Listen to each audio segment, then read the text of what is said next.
بسم اللہ الرحمن الرحیم۔ السلام علیکم معزز ناظرین،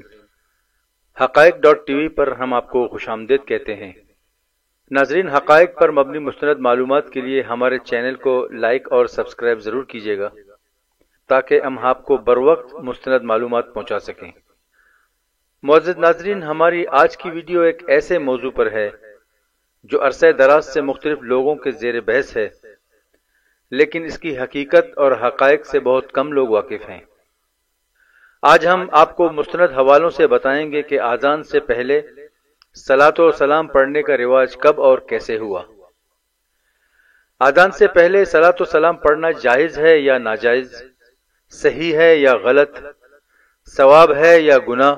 ہم اس بحث میں نہیں پڑتے۔ ہم آج صرف یہ جاننے کی کوشش کریں گے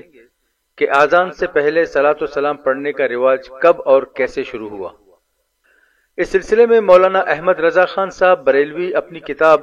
احکام شریعت کے صفحہ 136 پر لکھتے ہیں کہ اذان سے پہلے صلاۃ و سلام پڑھنے کا رواج 781 ہجری میں شروع ہوا اور صرف عشاء کی اذان سے پہلے صلاۃ و سلام پڑھی جاتی تھی، اور پھر کچھ عرصے بعد جمعے کے دن نماز جمعہ کے اذان سے پہلے بھی صلاۃ و سلام پڑھی جانے لگی،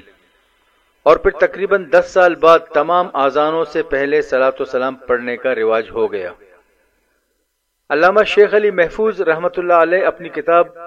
الابداع فی مظل الابتداء کے صفحہ 172 اور 173 پر لکھتے ہیں کہ اذان سے پہلے صلاۃ و سلام پڑھنے کا رواج سب سے پہلے مصر کے شہر قاہرہ کے قاضی صلاح الدین نامی شخص نے کی، لیکن صرف ہفتے میں ایک دن یعنی جمعے کی اذان سے پہلے صلاۃ و سلام پڑھی جاتی تھی،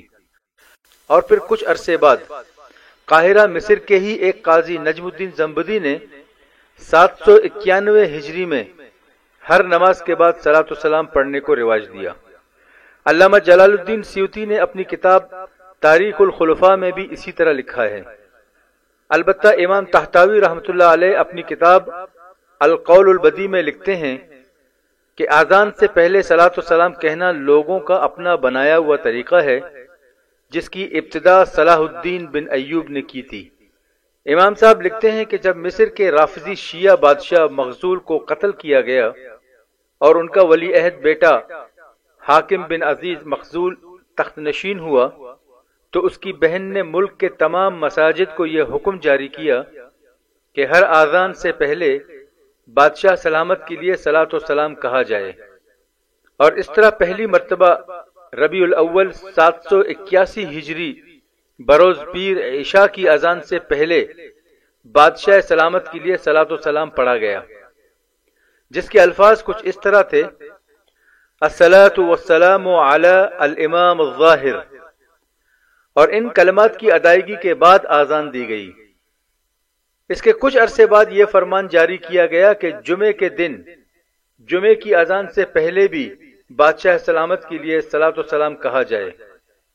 اور پھر کچھ عرصے بعد علاوہ مغرب کی اذان کے فجر،